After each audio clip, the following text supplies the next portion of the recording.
할렐루야. 여러분 반갑습니다. 지난 한 주도 여러분 하나님의 은혜 가운데 또 믿음으로 승리하시고 오늘도 복되고 귀한 주님의 날을 맞아서 은혜를 사모하고 또 예배를 사모하고 무엇보다 구원하신 하나님을 사랑하는 마음으로 예배의 자리에 나오신 여러분 한 분 한 분에게 오늘도 하나님의 큰 은혜와 평강이 여러분의 삶에 늘 충만하시기를 주님의 이름으로 간절히 축원합니다. 우리 옆에 분과 인사 나누겠습니다. 하나님은 당신을 사랑하십니다. 잘 나오셨습니다. 사랑하고 축복합니다. 네, 감사합니다.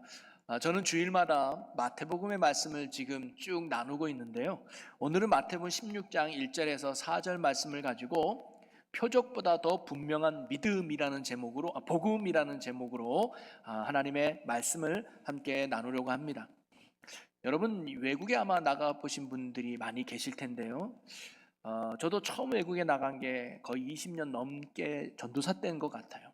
그때 외국에 나가면 저에게 일본 사람입니까? 중국 사람입니까를 물어보지 한국 사람입니까를 거의 안 물어봤어요. 그런데 요즘 외국에 나갈 일이 있어 가면 한국 사람이냐를 먼저 물어봐요. 그만큼 한국 위상이 많이 높아졌다는 걸 알 수가 있는데요. 그런데 우리가 외국에 가서 공항이나 아니면 대중교통을 타고 관광지 같은 걸 다닐 때 보면 한국 사람임을 알 수 있는 몇 가지 특징 등이 있어요. 버스나 기차에 정차하기 전에 가방 메고 일어나는 사람은 거의 한국 사람이에요. 문 앞에 이미 가 있거나 거의 한국 사람일 가능성이 높습니다. 엘리베이터를 탔는데 자기도 모르게 닫힌 버튼을 누른다? 한국 사람일 가능성이 굉장히 높다는 거예요. 일본 사람은 기다림에 미덕이 있어서 기다리고 중국 사람은 거의 신경도 안 쓴답니다. 한국 사람만 이렇게 닫힌 버튼을 많이 누른대요. 그리고 외국은 아니지만 우리나라에서도 보면 자판기, 커피 자판기에 삐 소리 나기 전에 손 집어넣는 게 우리나라 사람이에요. 그만큼 한국 사람들이 성질이 급해서 빨리빨리라는 행동을 보여주면서 정체성을 나타낼 때도 있다는 거죠. 그래서 종종 행동이나 모습을 보고 이 사람이 어떤 사람인가를 종종 알 수도 있습니다. 자, 오늘 본문 말씀을 보니까 바리새인과 사두개인들이 예수님께 와서 이렇게 질문을 해요. 1절 말씀에 보니까 바리새인과 사두개인이 와서 예수를 시험하여 하늘로부터 오는 표적 보여주기를 원하니 그래요. 예수님, 하늘로부터 온 표적을 우리에게 좀 보여주십시오라고 요구를 해요. 이 말은 뭐냐면 당신이 정말 메시아가 맞습니까? 당신이 정말 그리스도가 맞습니까? 당신이 정말 하나님의 아들 맞습니까? 그러면 그 증거 좀 보여주세요. 그 표적 좀 우리에게 보여주세요라고 이들이 요구하고 있는 거죠. 그들은 겉으로 보이는 증거, 눈에 보이는 행동으로 예수님의 정체성을 확인하려고 했는 거예요. 예수님의 수많은 말씀을 들었지만 그거 중요한 게 아니야. 눈에 보이는 표적이 중요했던 게 이들의 모습이었단 말이죠. 여러분, 우리도 종종 그 사람이 어떤 사람인가를 그 사람이 보여주는 행동, 즉 눈에 보이는 것으로 판단하려고 하는 게 많지요. 하지만 하나님은 그렇지 않는 것 같아요. 하나님은 우리의 겉모습이 아니라 우리의 마음, 우리의 중심, 우리의 믿음을 보신다는 거예요. 오늘 이 말씀 앞에서 우리 역시 나는 어떤 시선으로 예수님을 바라보고 있는가를 오늘 함께 돌아보기를 원합니다. 하늘로부터 오는 표적을 보여달라고 하는 그들에게 예수님은 오늘 본문에 보니까 두 가지를 말씀하셔요. 하나는 너희는 하늘을 보며 날씨는 분별할 줄 알지만 정작 너희 앞에 있는 시대의 표적은 분별할 수 없느냐라고 말씀하셨고, 또 하나는 너희에게 보일 표적은 요나의 표적밖에 없다라고 예수님이 말씀하셔요. 오늘 말씀은 바리새인과 사두개인의 잘못된 시선에 대해서 사실 예수님이 책망하듯이 하신 말씀이기도 합니다. 그러면서 오늘 예수님은 이들의 어떤 부분을 책망하셨는지를 우리가 살펴보면서 오늘 우리의 신앙은 어떤지, 우리의 믿음은 어떤지를 점검하고 돌아볼 수 있는 귀하고 복된 시간이 될 수 있기를 주님의 이름으로 간절히 소망합니다. 먼저 예수님은 이들의 어떤 부분을 책망했느냐? 마음은 없고 표적만 구하는 이들의 잘못된 신앙을 책망했습니다. 자, 다시 한번 1절을 보면요, 바리새인과 사두개인들이 와서 예수를 시험하여 하늘로부터 오는 표적 보여주기를 청하니라고 나와요. 오늘 바리새인과 사두개인들이 예수님께 하늘로부터 오는 표적을 보여주십시오라고 이야기한 이유가 어디 있느냐? 정말 예수님을 믿고 싶어서 이들이 표적을 요구한 게 아니라 예수님을 시험하고자 요구했다는 거예요. 여기서 시험하다는 말은 한마디로 유혹하다는 의미가 있습니다. 마귀가 예수님을 유혹했다는 그 표현이 바로 이 시험하다는 거거든요. 이것은 예수님을 공경에 빠뜨리려고 넘어뜨리려고 했다는 거예요. 한마디로 예수님을 믿고 싶어서 믿으려고 표적을 요구한 게 아니라 예수님을 대적하여 예수님을 넘어뜨리려고 표적을 요구했다는 거죠. 예수님도 이러한 이들의 악한 마음을 아셨기에 표적을 보여주지 않았습니다. 예수님도 보여줄 수만 있다면 얼마든지 하나님임을 보여줄 수 있는 분이었겠지만, 그러나 이들이 어떤 표적을 보여줘도 이들은 아예 믿으려고 하지 않았기 때문에 예수님은 보여주지 않았던 거예요. 사실 예수님은 이전에도 얼마나 많은 이적과 기적을 행하셨습니까? 하나님이 아니면 하실 수 없는 놀라운 일들을 예수님은 참으로 많이 행하셨죠. 특별히 12장에 보면요, 그때는 서기관과 바리새인들이 연합이 돼서 예수님께 오늘과 같이 동일한 질문을 해요. 표적을 우리에게 보여주십시오. 그때도 예수님이 동일하게 요나의 표적밖에는 내가 보여줄 것이 없다라고 말씀하셨거든요. 그리고는 그 뒤후에 14장과 15장에 보면 우리가 알다시피 오병이의 기적도 보여주시고 가나안 여인의 딸도 고쳐주시고, 그리고 지난주에 살펴보았던 칠병이어의 기적도 예수님이 보여주지 않았습니까? 사람이라면 할 수 없는 놀라운 일들을 예수님이 보여주신 거예요. 이들은 이미 많은 표적을 보았습니다. 그리고 많은 기적의 이야기를 들었을 겁니다. 그럼에도 그들은 예수님을 메시아로 인정하지 않았던 거예요. 그러면서 알고 예수님 그걸로는 부족한 것 같아요. 더 큰하고 더 분명한 증거, 표적을 우리에게 좀 보여주십시오라고 이들이 요구하고 있는 거예요. 즉 눈에 보이는 표적만을 쫓고 구했던 게 바로 이들의 모습이었던 것이죠. 그러기에 이들의 어떤 신앙의 문제는 뭐냐면 표적의 문제가 아니라 바로 마음의 문제였다는 겁니다. 이미 이들의 마음에는 믿고 싶지 않은 마음이 가득했어요. 예수님은 메시아가 아니야, 절대 그분은 메시아가 될 수 없어라고 하는 불신의 벽이 이미 이 마음에 가득했기 때문에 예수님이 어떤 이적과 능력을 베풀어도 그들은 믿지 않았던 것입니다. 바로 이들의 불신의 문제는 마음의 완고함 때문이지 표적의 부족함이 아니었던 거예요. 여러분, 오늘 혹시 우리는 어떻습니까? 우리가 하나님이 잘 안 믿어지는 것, 예수님이 잘 안 믿어지는 것, 주님께 가까이 가지 못하는 이유가 기적이 없어서 그럴까요? 능력이 나타나지 않아서 그럴까요? 기도응답을 받지 못했기 때문에 그럴까요? 그런 표적의 많고 적음에 있는 게 아니라 우리의 마음 때문일 수 있다는 거예요. 이미 우리 마음에 믿고 싶은 마음이 없는 거예요.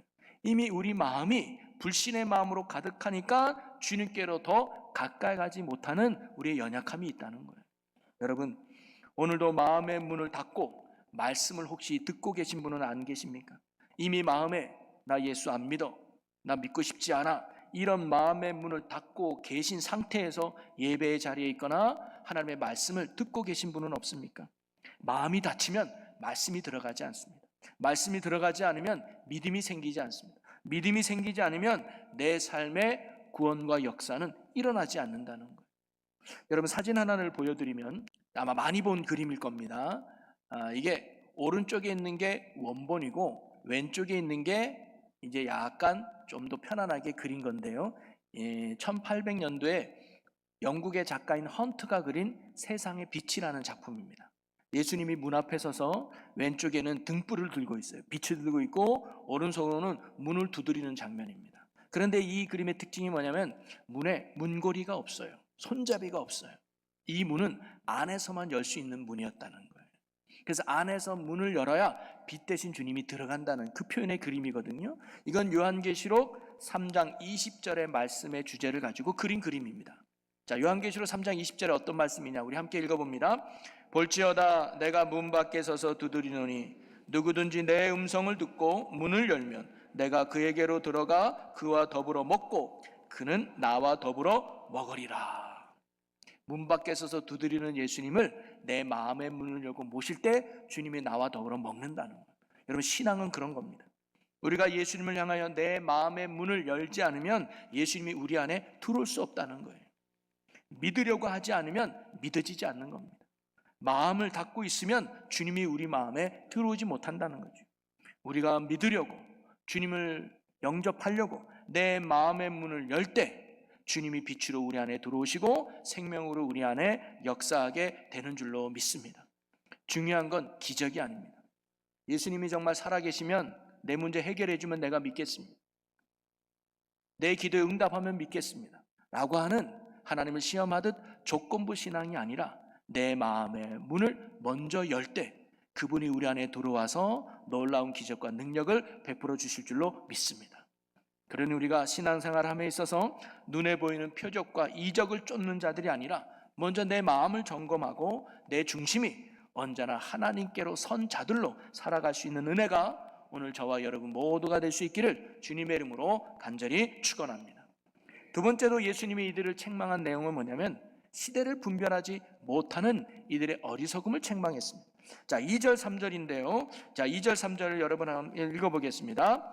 예수께서 대답하여 이르시되 날이 좋겠다 하고 아침에 하늘이 붉고 흐리면 오늘은 날이 굳겠다 하나니 너희가 날씨는 분별할 줄 알면서 시대의 표적은 분별할 수 없느냐. 아멘.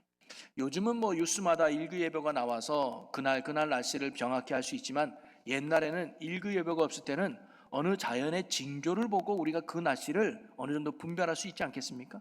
저도 분명하고 확실히 아는 건 그날 아침에 안개가 잘 끼면 그날은 맑은 날이에요. 또는 구름이 낮게 끼거나 빨리 움직이면 그날은 비가 올 확률이 높다는 거죠. 이처럼 하늘의 색이나 구름 모양 또는 바람, 심지어 동물의 행동을 통해 우리는 날씨를 미리 감지하고 대비하기도 합니다. 오늘 예수님도 그런 말씀을 하신 거예요. 너희가 하늘을 보면서 날씨는 잘 분별할 줄 알면서 정작 이 시대의 표적은 분별하지 못하느냐라고 말씀해요. 여기서 시대의 표적은 뭐냐면 예수님 자신을 의미합니다. 구원자로 오신 예수님을 말씀하고 있는 거예요. 이미 예수님을 통해서 하나님의 나라가 이 땅에 시작됐다는 거 아니겠습니까? 예수님이 이 땅에 오셔서 하나님의 나라가 이미 시작되었음에도 불구하고 너희는 왜 보지 못하느냐, 깨닫지 못하느냐, 분별하지 못하느냐고 예수님이 그들을 향해 책망하신다는 거예요. 이 땅의 뜻은 잘 분별하면서 어찌 하늘의 뜻은 분별하지 못하나는 예수님의 책망의 말씀이죠. 그들은 진리를 볼 수 있는 눈이 가로막혀 있었기 때문에 아무리 많은 증거가 있어도 그들은 보지 못했던 것입니다. 여러분, 오늘 우리는 어떻습니까? 우리는 이 세상에 살면서 나를 향한 하나님의 뜻을 분별하며 읽고 살아가고 계십니까? 아니면 세상의 흐름과 유행만을 분별하며 살아가고 있습니까? 세상의 뜻은 잘 분별하며 살아가는데 하나님의 뜻은 무감각하며 둔하게 살아가고 있는 우리의 모습은 혹시 없습니까? 여러분, 다윗은요 사울에게 의해서 도망자 신세가 되죠. 그러다가 그가 어느 동굴에 들어가서 숨어 지내게 됩니다. 근데 마치 사울이 다윗을 쫓아오다가 그 동굴 안에 볼일을 보러 들어가게 돼요. 혼자 들어오게 된 겁니다. 그랬더니 다윗의 주변 사람들이 말합니다. 왕이여, 다윗, 이번에 사울 왕을 죽일 수 있는 절호의 기회가 왔다고. 이 사울 왕을 죽이면 이제 우리는 도망자 신세 더 이상 하지 않아도 될 아주 절호의 찬스가 왔으니까 사울을 죽입시다라고 이야기해요. 어찌 보면 주변 사람들의 이야기는 세상의 흐름을 잘 반영하는 세상의 뜻의 분별이었습니다. 그게 맞는 이치죠.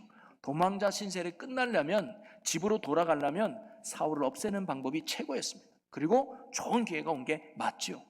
그런데 다윗은 어떻게 반응하느냐? 사무엘상 24장 6절 여러분 같이 읽어보겠습니다. 시작. 자기 사람들에게 이르되 내가 손을 들어 여호와의 기름 부음을 받은 내 주를 치는 것은 여호와께서 금하시는 것이니 그는 여호와의 기름 부음을 받은 자가 됨이니라 하고. 다윗은 사울 왕을 죽이지 않습니다. 살려줘요. 그리고 그 결과 계속 도망자 신세로 살게 됩니다. 여러분, 다윗이 왜 사울을 죽이지 않았을까요? 이유는 하나예요. 하나님의 말씀 때문이었다고 나옵니다. 하나님이 그걸 금하고 있었기 때문이라고 이야기해요. 이것은 무엇을 보여줄까요? 다윗은 세상의 흐름에 민감한 것이 아니라 하나님의 말씀, 하나님의 뜻에 민감한 사람이 다윗이었다는 걸 보여주는 거예요. 다윗에게 중요한 거는 도망자 신세를 끝내느냐 안 끝내느냐 이게 중요한 게 아니었습니다. 내가 집에 가느냐 안 가느냐 그게 중요한 게 아니었습니다. 내가 왕이 되느냐 안 되느냐 그게 중요한 게 아니었습니다. 내가 잘 되냐 못 되냐, 내가 성공하냐 실패하냐, 내가 사람들에게 인정받냐 안 받냐 그게 다윗에게 중요했던 게 아니에요. 소위 이 세상의 뜻을 분별하는 게 다윗에게 우선순위가 아니었던 겁니다. 다윗에게 정말 중요한 건 내가 하나님의 말씀에 순종하냐 안 하느냐 그게 중요했습니다. 내가 하나님의 뜻을 알고 그 뜻대로 살아가고 있느냐가 다윗에게는 정말로 중요했던 것이죠. 한마디로 다윗은 오늘 예수님의 말씀처럼 시대를 분별할 줄 아는 지혜로운 사람이 바로 다윗이었던 것입니다. 여러분, 오늘 우리는 어떨까요? 세상 일에는 민감하게 잘 반응하고 있는데 하나님의 말씀과 뜻은 잘 분별하지 못하고 둔하게 지내고 있는 우리의 연약한 모습은 혹시 없습니까?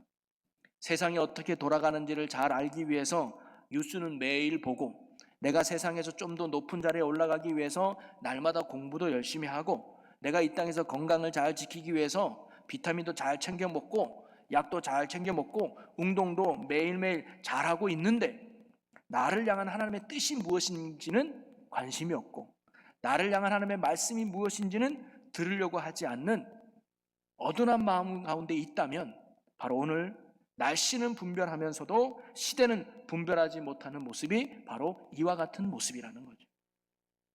여러분, 우리에게 일어나고 있는 모든 일들은 바로 창조주가 되시고 이 세상의 주관자가 되시는 하나님의 섭리와 뜻 안에서 일어나는 일들인 줄로 믿으시기를 바랍니다. 그래서 믿는 자들에게는 두 가지가 없다 그러죠. 첫째는 당연한 게 없습니다. 모든 것이 하나님의 은혜인 줄로 믿습니다. 두 번째는 우연이 없습니다. 모든 것이 하나님의 섭리와 뜻 안에 일어난다는 것이죠. 그러기에 우리는 내 주변에서 일어나고 있는 모든 상황 속에서 나를 향한 주님의 뜻을 알고 주님의 마음을 아는 일에 힘써야 될 줄로 믿습니다. 내가 어려움이 있다면 이 뜻이 어디 있는가? 내가 고난 가운데 있다면 주님의 뜻이 어디 있는가? 내가 축복 속에 있다면 이 축복을 주신 하나님의 마음과 뜻은 어디 있는가? 그것을 알려고 하는 노력이 믿는 우리에게는 필요하다는 거예요. 그래야 우리가 시험에 들지 않고, 그래야 우리가 교만하지 않고 우리에게 주어진 삶의 자리에서 하나님의 뜻을 이루는 축복의 삶을 살게 될 줄로 믿습니다. 우리는 지금도 수많은 직무들 속에 살아가고 있습니다. 가치관의 혼란, 도덕의 붕괴, 교회에 대한 반감 등 이해되지 못하는 상황들이 우리 주변에도 참 많이 일어나죠. 이럴 때일수록 하나님의 시선으로 세상을 바라보고 믿음의 길을 선택하는 훈련이 우리에겐 필요합니다. 세상의 가치관과 시선이 아니라 믿음의 시선으로 바라보는 훈련이 우리에게 필요하다는 거죠. 내가 어떤 아픔과 어려움이 왔을 때 세상의 기준으로 내 문제를 바라보는 것이 아니라 하나님의 시선으로, 믿음의 눈으로 이 문제를 바라보는 시선의 훈련이 필요하다는 거예요. 그런데 우리가 이러한 분별을 하기 위해서 일주일에 이렇게 주일 1시간, 그것도 짧은 20분 말씀 듣고 1, 2분 기도한 것으로 우리가 그렇게 분별하며 지혜롭게 살아갈 수 있다는 것은 사실 불가능합니다. 그러기에 오늘 여러분에게 제가 권면드리고 싶은 건 단 하루에 5분이라 할지라도 성경을 읽고 기도하면서 시대를 분별하는 눈을 기르기 위한 묵상 생활에 힘쓰는 여러분이 되기를 주님의 이름으로 간절히 소망합니다. 이 예배로 신앙이 끝나는 것이 아니라 오늘 이 예배에 주신 하나님의 은혜를 붙들고 여러분을 주어진 삶의 자리에 가서 하루하루 말씀을 가까이 하고 하루하루 기도를 통해서 내게 주신 하나님의 뜻이 뭐고 말씀이 무엇인지를 깨닫고 그 뜻대로 순종해 나가려고 하는 믿음의 마음과 삶이 우리에게 필요하다는 거죠. 그러니 내 삶에서 하나님의 말씀하는 것이 무엇인지를 조용히 듣는 기도의 시간을 언제나 가지시기를 바랍니다. 그래서 새벽 예배가 제일 좋긴 합니다. 새벽을 깨어서 하루 첫 시간을 주님과 묵상하며 보내는 시간은 우리가 영적으로 승리하는 아주 중요한 힘이 되기도 하죠. 혹 새벽을 못 깨운다 할지라도 여러분이 주어진 삶의 자리에서 조용히 하나님께 기도할 수 있는 시간, 말씀을 묵상할 수 있는 시간을 꼭 가지시기를 바랍니다. 그래서 주님의 뜻을 깨닫는 은혜가 여러분 모두에게 있기를 바랍니다. 그럴 때 우리는 하나님이 원하는 삶을 이 땅에서 살아낼 수 있고 우리를 향한 주님의 귀한 뜻을 이루어내는 축복의 주인공이 될 줄로 믿습니다. 세 번째로 오늘 예수님의 말씀은요, 표적을 구하는 이들에게 시대를 분별하지 못하는 이들에게 마지막으로 예수님은 요나의 표적밖에는 없다라고 말씀을 하셔요. 여러분, 지난 12장의 말씀에 제가 그 본문 가지고 설교를 할 때도 요나의 표적이 무엇을 의미하는지 여러분에게 말씀을 나눈 적이 있습니다. 요나의 표적은 한마디로 예수님의 십자가와 부활을 의미해요. 이 요나와 예수님은 세 가지가 같아요. 첫째는 뭐냐면 보냄을 받았다는 게 같습니다. 요나는 패역한 니느웨로 보냄을 받았고 예수님은 죄악된 이 세상에 보냄을 받았어요. 또 두 번째는 대신 희생을 당했다는 게 동일합니다. 요나는 불순종하고 다시스로 가는 배를 타러 가다가 풍랑을 만나죠. 모든 사람이 다 죽게 됐습니다. 그때 요나가 희생해서 물에 빠지게 되죠. 그래서 배에 탄 사람이 살아나요. 그리고 예수님은 어떻게 했습니까? 죄인들을 대신해서 십자가에 죽으심으로 오늘 저와 여러분이 살아난 거 아니겠습니까? 세 번째는 3일 만에 다시 살아난 게 같았어요.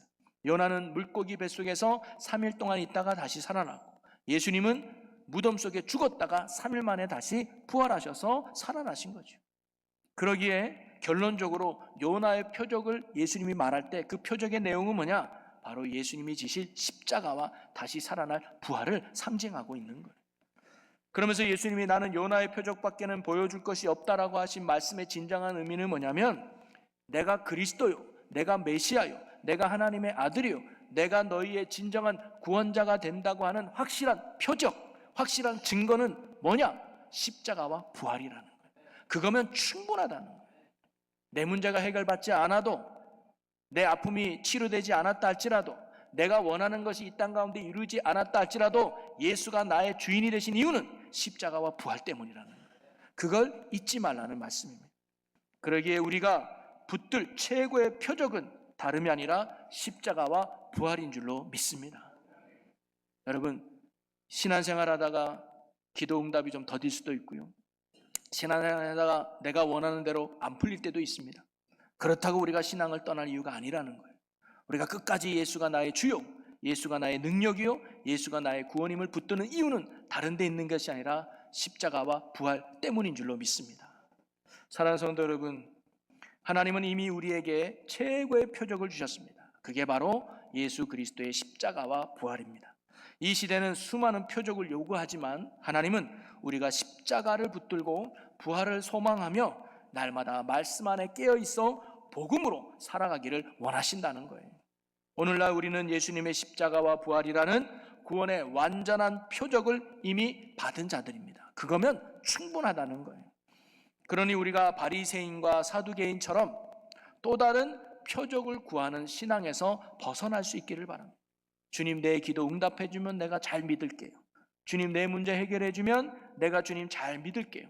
이런 식으로 하나님을 시험하는 조건부 신앙에서 벗어나서 말씀의 뿌리를 내리고 시대를 분별하며 하나님의 뜻을 알고 오직 예수 그리스도만을 따르는 성숙한 신앙으로 나아가는 저와 여러분 모두가 될 수 있기를 주님의 이름으로 간절히 축원합니다.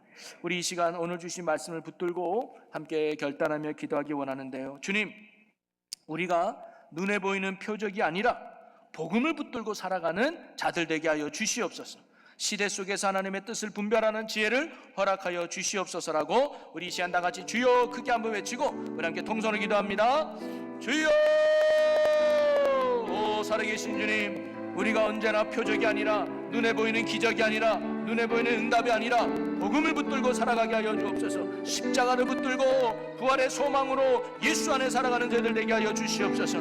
그래야 이 시대 속에서 하나님의 뜻을 분별하며 지혜를 허락하사 하나님의 뜻을 분별하며 살아갈 수 있는 저희들이 되게 하여 주시옵소서. 그래야 내 삶을 통해 하나님의 뜻이 이루어지는 영광과 축복의 삶이 우리 모든 성도들의 삶이 되게 하여 주옵소서. 믿음으로 살지어다. 복음을 붙들고 살아갈지어다. 아멘. 주님 믿음에 믿음 주시고 은혜 위에 은혜로 덧입혀 주시고 역사하여 주시옵소서. 사랑의 주님, 우리가 혹시 바리새인과 사두개인처럼 불신의 마음과 시험하는 마음으로 살았다면 우리의 못난 부분을 용서하여 주시옵소서. 이제 우리가 표적을 구하고 표적을 찾는 것이 아니라 복음을 붙드는 믿음으로 살아가는 저희들 되게 하여 주시옵소서. 이 시대를 말씀으로 분별하는 지혜를 허락하여 주시옵소서. 그래야 내 삶에서 하나님의 뜻이 이루어지는 영광의 삶을 살아가는 우리 모두가 되게 하여 주옵소서. 우리가 늘 붙들어야 할 십자가와 부활의 표적을 보여주신 우리 주 예수 그리스도의 이름으로 기도하옵나이다. 아멘.